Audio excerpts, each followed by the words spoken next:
Hello বন্ধুরা, আপনারা সবাই কেমন আছেন? আমি ভালো আছি।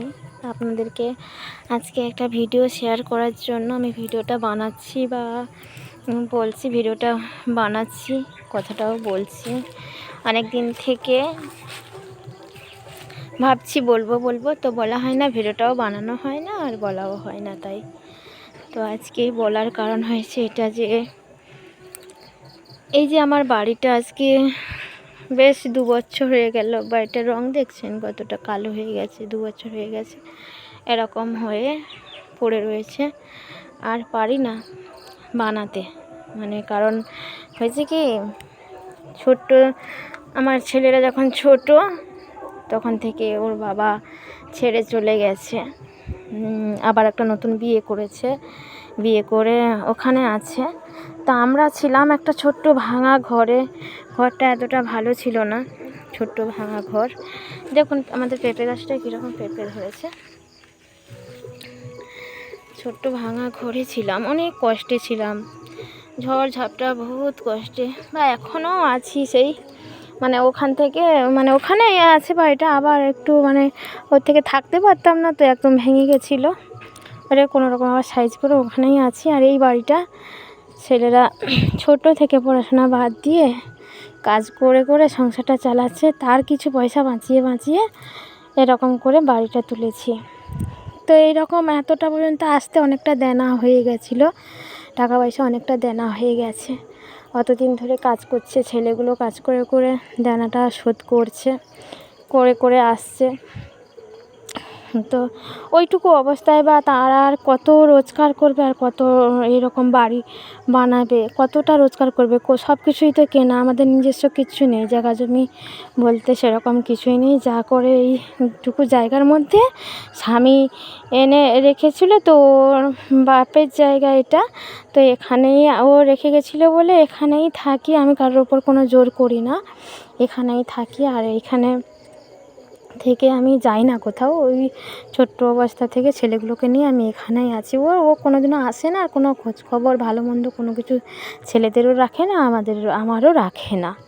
তো আমি দুটো ছেলে নিয়ে এখানে থাকি। ছেলেগুলো পয়সার অভাবে অবশ্যই খেতে মাখতে তো হবে, তারা বাইরে চলে গেছে কাজের জন্য, খাটতে চলে গেছে।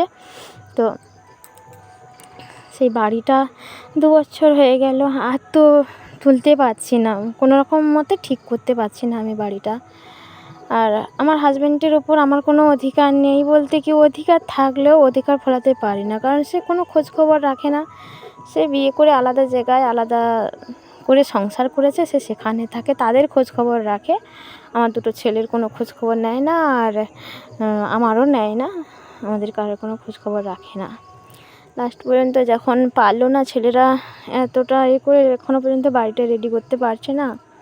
আমিও ফ্রি মানুষ, বাড়িতে বসে থাকি, আমার কোনো কাজকর্ম নেই। তার কারণে আমি ভাবলাম যে আমিও ইউটিউবে কিছু ভিডিও বানাই, যদি অনেকে বলে বানায়, তা যদি কোনো কিছু হয়, এরকম একটা আশা, আমার ফ্রেন্ডদের কাছ থেকে তাদের সাপোর্টে যদি আমি কিছু করতে পারি, দেখি, এই নিয়ে আমি এরকম একটা আশা নিয়ে তো আমি এখানে এলাম, ইউটিউব প্ল্যাটফর্মে এলাম, ইউটিউবে ভিডিও বানাচ্ছি।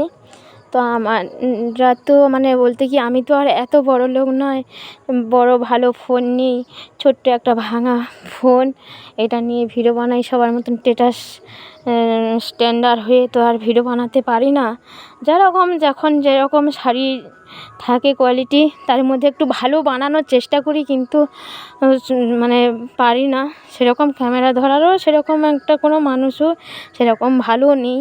মোটামুটি এমনি ক্যামেরায় যেরকম ভিডিও হয় এডিটও আমি ঠিক করতে পারি না, এরকম করার মানুষও নেই।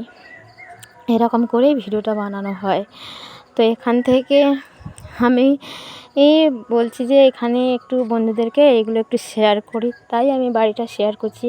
আমার বন্ধুদেরকেও তো দেখার একটু সুযোগ করে দিই আমার বাড়িটা কেমন, কি আমি কীরকম। অনেকে জিজ্ঞেস করেছে যে তোমার কে কে আছে, তো আমি এখনও কিছু বলি না, বা বলেছে তোমার বাড়ি কোথায়, এরকম বলেছে। তো আমি বাড়ির এখন কোনো কিছু কথা বলি না, বাড়ি কোথায় কি এখনও বলি না, ভিডিওতে বলি না। তা দেখুন বন্ধুরা, বাড়িটা আমার এই পারে একটা কোঠা বানিয়েছিলাম, এই পারে একটা কোঠা, আর একটা কোঠা এইবারে এখন তো ঘাস ফাস হয়ে বন জঙ্গল হয়ে কি অবস্থা হয়ে গেছে বাড়িটা আর বানাতে হবে। ওইটা ব্যালকনি জন্য বানিয়েছিলাম, কিন্তু বাড়িটা তো রেডি করতে পারি না। কি করব বলুন, গরিব মানুষ, আর ওই দুটো ছেলে কতই বা খাটবে, কত খেটে একটা বাড়ি বানাতে যে কষ্ট না, তার ছাদ ফেলাতে পারছি না, আর ছাদ লেভেল পর্যন্ত এখনও করতেও পারি না। কত খাটবে তারা, কত খেটে তারা, কত মেহনত করে তারা এই করবে।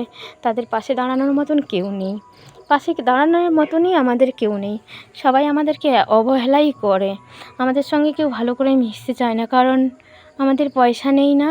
তারপরে যে আমাদেরকে যদি আমাদের সঙ্গে মানুষ মিশে, তাকেও মানে যদি ডাকতে হয়, দেখবে হয়তো তার বাড়িতে চাল নেই, ডাল নেই, কি নেই, যদি দিতে হয় তা সেই কারণে, বা কোনো সময় যদি ধার উধার টাকা পয়সা চেয়ে ফেলি, তার কারণে আমার আত্মীয় স্বজনও কেউ আমাদের পাশে দাঁড়ায় না, আর প্রতিবেশীও অতটা কেউ হেল্প করে না, দাঁড়ায় না।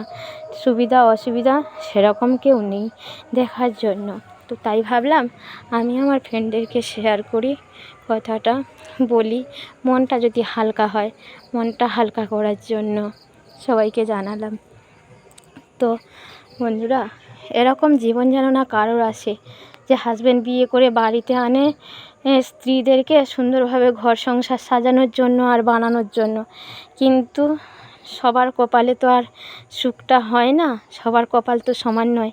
আমার কপালটা এতটাই খারাপ যে আমার হাজব্যান্ড আমাকে ছেড়ে চলে গেছে, আমার দুটো ছোট্ট ছোট বাচ্চা, আর আমাকে ছেড়ে সে ভালো মানুষের হাত পেয়েছে, তাই ভালো মানুষ ধরে চলে গেছে।